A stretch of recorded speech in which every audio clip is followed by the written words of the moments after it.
Clara had worked in the Callahan mansion for 8 long years, long enough to know which floor creaked when stepped on, which window caught the morning light just right, and which doors were best left closed. To most people, she was invisible. Just a maid in a crisp black uniform, with hair always tied neatly under a white scarf. She never talked much. Never asked for anything. But every dawn, before the mansion fully woke, she could be found in the garden, watering the flowers Mr. Callahan's late wife had planted before she died. They said the billionaire never smiled again after losing her. And maybe that's why the house felt cold, no matter how bright the chandeliers burned. Clara didn't mind the silence. She'd grown used to it. Her world was made of quiet mornings, long hours, and whispered prayers that no one ever heard.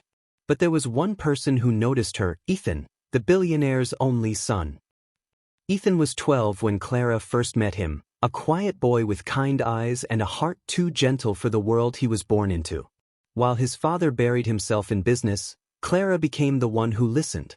She'd help him with his homework, pack his lunches, and tell him little stories while he waited for his dad's car to arrive. Sometimes he'd sneak into the kitchen after dinner, barefoot, holding his plate. "Clara," he'd whisper, "do you ever get tired?" She'd laugh softly. "Everyone gets tired, Master Ethan." But tiredness isn't the same as giving up. He liked that answer. He liked her honesty. To him, Clara wasn't just a maid, she was family. But to his father, she was still nothing more than the help. One evening, everything changed. It started with a missing diamond bracelet, a piece worth millions, one his late wife used to wear. The bracelet had been kept in a glass box in the master bedroom, untouched for years. Until that night when it was gone. Mr. Callahan's voice echoed through the mansion like thunder. "Who entered my room today?" No one spoke. He turned sharply toward the line of maids standing near the staircase. Eyes wide, trembling hands. "Search their quarters," he barked. And then, silence. Until one of the guards emerged minutes later, holding a small velvet pouch. "Sir," he said carefully, "we found this in Clara's drawer." The room froze. Clara stepped forward, her voice barely audible. "That's not mine." Mr. Callahan's eyes darkened. "You're the only one who cleans my room. The only one with access. Are you calling my guards liars?" "No, sir," she said softly, tears threatening to fall.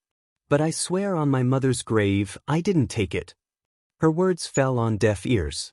The other maids looked away, terrified to even defend her. Ethan stood frozen at the stairs, watching everything, his young heart pounding. "Father," he whispered, "Clara would never." "Enough!" Mr. Callahan snapped. "Go to your room." Ethan's voice broke. "Dad, please," she didn't. "I said go." The guards stepped closer. Clara didn't resist. She just stood there, trembling, clutching the edge of her apron as tears rolled down her cheeks. "Sir," she said weakly, "I've served this house for 8 years. I would never steal from you." Mr. Callahan turned away coldly. 8 years is long enough to learn how to lie. That night, she was thrown out of the mansion. Her umbrella broke in the rain as she stumbled down the long driveway, the security lights reflecting off the puddles. She carried only a small bag and a heart full of pain. From his window upstairs, Ethan watched, tears in his eyes. He pressed his hand against the glass, helpless, as Clara disappeared into the storm. "Dad," he whispered under his breath, "you made a mistake." But Mr. Callahan never heard. He was too busy pouring himself a drink, too proud to believe that the truth might be something money couldn't buy. 3 days later, Clara received a court summons. The state versus Clara Brooks. Charge: theft of private property valued at $3.5 million. Her world had fallen apart overnight. No lawyer. No family. No one to believe her. But she didn't know that far away, in that same mansion, Ethan had found something that would change everything. The mansion didn't feel like home anymore. For the first time, Ethan noticed how empty it was, how the walls echoed too loudly, how silence now felt like guilt. Clara's absence was everywhere. The flowers in the garden were wilting, the silverware no longer sparkled, and breakfast tasted like nothing. Even the sun seemed colder through the tall glass windows. Mr. Callahan sat at the end of the dining table, sipping black coffee, flipping through business reports like nothing had happened. "Eat," he said flatly. "You'll be late for school." Ethan stared at his plate, untouched. "Dad," he said finally, "what if Clara was telling the truth?" Mr. Callahan didn't look up. "She was caught with the bracelet. That's all that matters. But maybe someone put it there." Ethan protested. The billionaire's jaw tightened. "Enough. You're a child. You don't understand how the world works." Ethan's voice trembled. "Maybe you don't either." The fork froze in his father's hand. For a moment, silence cut the air like glass. Then Mr. Callahan set the fork down slowly. "Go to your room." Ethan stood, fists clenched, eyes filled with quiet defiance. "No, Dad. I'm going to school, and when I come back, I'll prove she's innocent." Mr. Callahan didn't respond.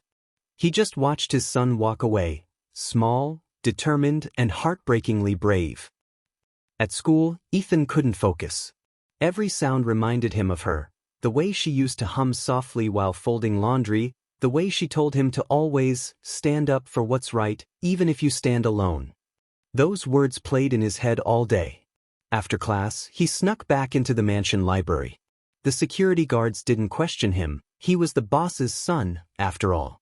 He searched through his father's office drawers, files, and the security system on the wall. Hours passed. Then he found it, a small folder labeled camera footage, 3/12. He opened it. There was a video from the night the bracelet went missing. He fast-forwarded to midnight, heart pounding. And what he saw made his stomach twist. It wasn't Clara. It was Vanessa, his father's new fiancée. She entered the master bedroom quietly, took something from the jewelry box, and slipped it into a velvet pouch identical to the one found in Clara's drawer. Ethan froze, staring at the screen in disbelief. The next clip showed her walking toward the servants' quarters. He watched her stop near Clara's door, look around, then slip the pouch inside. His throat tightened. Oh my God! That night, Ethan tried to tell his father the truth. He burst into the study, holding a USB drive. "Dad, I need to show you something." But Mr. Callahan didn't look up. "I'm busy, Ethan. We'll talk later." "No, Dad, this can't wait." The billionaire finally glanced up, irritation flashing across his face. "What's so important?" Ethan stepped forward, voice trembling. "It's about Clara. She didn't steal your bracelet. Someone else did." Mr. Callahan frowned. "And how would you know that?" "I saw the security footage." The billionaire sighed heavily, rubbing his temples. "Ethan, I told you to stop meddling in adult matters." "I'm not meddling," Ethan said, tears in his eyes. "I'm telling the truth." Mr. Callahan's tone turned cold. "Enough. That woman deceived this family, and I won't hear another word about her." He reached for the USB in Ethan's hand, but the boy pulled it away. "You're wrong, Dad," he said, voice cracking. "You're so wrong." That night, Ethan hid the USB under his pillow. He couldn't sleep. Every time he closed his eyes, he saw Clara crying in the rain. He whispered into the dark, "I'll fix this. I promise." The next morning, something happened that pushed everything further. As he left for school, he saw Vanessa by the gate, arguing with a guard. Her voice was sharp, nervous. And for the first time, Ethan saw guilt in her eyes when they met his. She smiled awkwardly. "Good morning, Ethan." He didn't answer. He just kept walking, but deep inside he knew. The truth was real. He just needed someone brave enough to listen. And soon the court would. The city courthouse was cold and gray that morning. Rain clouds hung low over the streets, and thunder rolled faintly in the distance, as if the sky itself was watching what was about to happen. Clara stood outside the tall stone building, clutching a folder of documents to her chest. She wore the same plain brown coat she'd owned for years, the edges worn and damp from the drizzle. There was no one beside her. No lawyer, no friend, no one to say, "It's going to be okay." She looked small among the crowd of reporters and strangers, her trembling hands barely able to hold the papers. Inside the courtroom, Mr. Callahan sat confidently beside his fiancée, Vanessa. His expensive watch gleamed under the lights. He didn't even look at Clara as she walked in, as if she were already guilty in his eyes. The bailiff called, Case 247, the State versus Clara Brooks. Clara took her seat quietly. The judge adjusted his glasses. Ms. Brooks, are you represented by an attorney? Clara shook her head. No, Your Honor. I can't afford one. Murmurs spread through the court. Mr. Callahan's lawyer smirked. The judge frowned slightly. You understand the seriousness of the charges? Yes, Your Honor. Her voice cracked, but her eyes stayed steady. But I didn't steal anything. The prosecutor began to speak, parading photographs of the missing bracelet, witness statements, and the guard's testimony. Your Honor, he said confidently, the evidence is overwhelming. The stolen item was found in her room. This is not a misunderstanding. This is theft. Clara gripped the edge of the table, fighting to hold her tears. Every word felt like a blade, slicing away the life she had built. When the judge asked if she had anything to say, she stood slowly. Your Honor, she whispered, I know I'm just a maid. I don't have power or money, but I have truth. And one day that truth will speak for me. The room fell silent for a moment. Even the judge hesitated before nodding. You'll have your chance to defend yourself, Ms. Brooks. In the back of the courtroom, a familiar face appeared, small, nervous, but determined. Ethan. He had skipped school, the USB drive tucked safely inside his pocket. He slipped into a seat quietly, his heart racing. He watched as his father's lawyer spoke confidently about betrayal and broken trust. He saw Vanessa wiping fake tears from her eyes, playing the part of the victim. And he saw Clara, standing alone, trembling, trying to breathe. Ethan clenched his fists. He couldn't stay silent anymore. When the prosecutor finished, the judge turned to Clara. Do you have anyone willing to testify on your behalf? Clara's lips parted, but no sound came. She had no one. The judge sighed. Then we will proceed to closing. The doors at the back of the courtroom burst open. Your Honor, a young voice called out. Every head turned. Ethan stood there, soaked from the rain, his school uniform clinging to him, his hair dripping water onto the marble floor. I have evidence, he shouted, holding up the USB. Gasps rippled through the room. Mr. Callahan's face went pale. Ethan, he hissed. What are you doing here? The judge raised a hand. Silence in the court. Young man, who are you? I'm Ethan Callahan, the defendant's employer's son. A murmur swept through the courtroom. The judge gestured. Step forward. Ethan walked to the center, his small hands trembling but his voice steady. Your Honor, this drive contains footage from our security cameras. It proves Clara didn't steal anything. The prosecutor scoffed. Objection. This child. Overruled, the judge said sharply. Let's see it. The lights dimmed as the footage played on the screen. Everyone watched in stunned silence as Vanessa appeared in the video, sneaking into the master bedroom, taking the bracelet, and later planting it in Clara's drawer. Gasps filled the room. Mr. Callahan's face drained of color. Vanessa's hands began to shake as whispers erupted from every corner. Order, the judge shouted, banging his gavel. Ethan turned toward his father. Tears burned in his eyes. I told you, Dad, she's innocent. Vanessa tried to speak, stammering, It's not what it looks like. But her words were drowned by the rising voices in the courtroom. The judge slammed the gavel again. Enough. Ms. Vanessa Reed, you are hereby under arrest for theft and obstruction of justice. Two officers stepped forward, handcuffs glinting in the light. She turned to Mr. Callahan in desperation. You believe me, don't you? But he couldn't even look at her. For the first time, the billionaire looked at Clara, really looked at her, and saw the pain he had caused.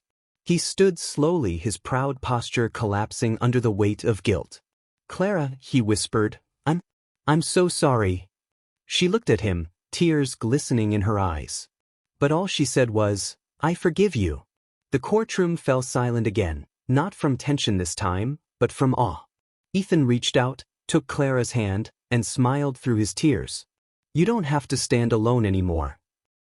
As the gavel came down one last time, The storm outside broke into sunlight.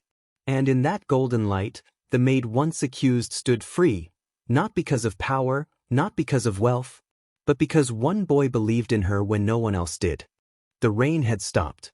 But inside the courtroom, the air still felt heavy, like the storm had only moved into their hearts. Reporters surrounded the building as the police led Vanessa away in handcuffs. Flashes from cameras lit up her tear-streaked face as she tried to hide. Her cries of, "I didn't mean to," echoed down the marble steps, but no one listened. Ethan stood quietly beside Clara, his small hand still holding hers. The judge had dismissed the case, and the gavel's final sound still rang faintly in their ears. Clara was free, but the scars of humiliation and betrayal still lingered.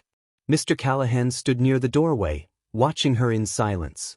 He looked nothing like the proud, untouchable billionaire from before. His tie hung loose, his eyes sunken. He'd built empires, crushed competitors, commanded boardrooms. But in this moment he couldn't even find the words to face the woman he'd wronged. Outside, the sun broke through the clouds. Ethan tugged Clara's hand. "Come on," he said softly. "Let's go home." Clara looked down at him, uncertain. "Home?" she asked quietly. He nodded, smiling faintly. "Dad will explain." She hesitated. The word home didn't feel like hers anymore. But she followed anyway, not because she trusted Mr. Callahan, but because she trusted the boy who believed in her. The car ride was silent. Mr. Callahan drove himself, for the first time in years, refusing his driver. The city lights blurred past the windows, reflections dancing across his face. Finally he spoke. "Clara," he said, voice rough, "I can't undo what I did to you. I saw what I wanted to see. I judged you because it was easier than admitting I was wrong." She looked out the window, her voice calm but tired. "You didn't just take away my job, sir. You took away my dignity, my name, my peace." He swallowed hard, guilt tightening his chest. "I know. And I don't expect you to forgive me." She turned to him slowly. "But I already did, back there in court." That silence again, the kind that heals instead of hurts. Ethan smiled faintly in the back seat, his eyes glistening. For the first time in his life, he saw his father listen to someone else. When they reached the mansion, Clara froze at the gate. Everything looked the same. The fountain, the garden, the polished floors, but it didn't feel like it used to. This time, she wasn't walking in as a servant. She was walking in as a woman who had faced the world and stood tall. The other maids peeked from the windows, whispering in disbelief. They'd seen her thrown out in the rain, and now she'd returned, beside the boss himself. Mr. Callahan turned to her, his voice quieter than ever. "This house was built by people like you, honest, loyal, strong. I forgot that somewhere along the way." He took a deep breath. "I want you to stay here, not as a maid, but as the new house manager. You'll run the staff, your pay triples, and you'll have my respect. That's not a gift, it's what you've always deserved." Clara blinked back tears, her voice barely above a whisper. "Thank you, sir. But I'll only stay if you promise one thing." "What's that?" he asked. "That you start treating the people who serve you like human beings, not shadows." He nodded slowly. "You have my word." Days passed. The mansion came alive again, flowers blooming, laughter returning. Ethan followed Clara everywhere, eager to help her arrange schedules, clean the garden, or just sit in the sun and talk. Sometimes, Mr. Callahan joined them. He didn't give orders anymore. He asked questions, listened, even smiled. He began donating to small law firms that helped the poor, quietly funding justice for people who couldn't afford lawyers like Clara once couldn't. The city called it reputation repair. But to him, it was redemption. One evening, as the sun set behind the hills, Clara stood in the garden watering the flowers again, the same ones his late wife had planted. Mr. Callahan walked up behind her. "She would have liked you," he said softly. Clara turned, smiling faintly. "Your wife?" He nodded. "She had a kind heart. You remind me of her." There was no tension anymore, no fear, just quiet understanding between two people who had both learned the cost of pride and the power of truth. Ethan ran toward them, laughing, his hair glinting in the light. "Dad, Clara, come see, the rainbows." They looked up. 2 faint rainbows stretched across the sky after the rain. And for the first time in a long time, all 3 of them smiled together. That night, as the house lights dimmed and the city went quiet, Mr. Callahan stood by his window, watching Clara close the garden gate. He whispered softly, "Sometimes, angels don't have wings. They just wear aprons." And somewhere in the distance, thunder rolled gently, not as a warning this time, but as applause. Months passed. The mansion that was once cold and silent now breathed with life again. The smell of fresh bread filled the halls every morning, and laughter echoed where silence used to reign. Ethan had grown taller, braver, and wiser. Every day after school, he'd run straight to the kitchen to find Clara, proudly telling her stories of what he'd learned. Sometimes he'd help her bake, though half the flour always ended up on his shirt. And Mr. Callahan, he wasn't the same man anymore. He still wore fine suits and still commanded respect, but his eyes were softer now. He smiled more, listened more, and for the first time in his life, he didn't measure people by their status, but by their hearts. He had learned, painfully and beautifully, that true power wasn't money or control. It was humility. One afternoon, Clara stood in the garden, the same garden where everything had once begun. The flowers she'd tended for years were in full bloom, dancing gently under the golden light. She wiped her hands on her apron and looked up as Ethan came running toward her, waving something in his hand. "Clara, look," he shouted. It was a framed photo, the 3 of them together at the charity event Mr. Callahan had hosted. At the bottom, the inscription read, "Justice, forgiveness, family." Clara smiled through tears. "That's beautiful." Ethan nodded proudly. "Dad said it's going in his office, right above his desk." She looked toward the mansion where Mr. Callahan stood at the window, watching them with a faint smile. For a moment, their eyes met, and no words were needed. They both knew that everything had changed forever. Later that evening, as the sun dipped below the horizon, Mr. Callahan joined Clara and Ethan in the garden. He handed her an envelope. "What's this?" she asked softly. "Something that should have been yours long ago," he said. Inside was a letter, handwritten. It was her reinstatement, not as a maid or manager, but as a partner in his new foundation. The Clara Trust, for those who stand alone but tell the truth anyway. Her lips trembled as she read the words. "Sir, I don't know what to say." He smiled gently. "Then just say yes." Tears spilled down her cheeks. "Yes." The camera of life moved slowly through that golden evening. Clara watering the flowers, Ethan chasing butterflies, and Mr. Callahan laughing freely for the first time since his wife's death. The same mansion that once broke people now sheltered hearts it had healed. And for Clara, who once stood alone in court with no lawyer, life had come full circle. She wasn't just the maid anymore. She was proof that truth, no matter how buried, will always rise, even through the rain. As night fell, thunder rumbled softly in the distance. Not in anger, but as a song of peace. Mr. Callahan looked up at the darkening sky and whispered, "Thank you for sending her back, to save us all." And somewhere in that vast quiet, the stars broke through, shining on a house reborn by truth, forgiveness, and love.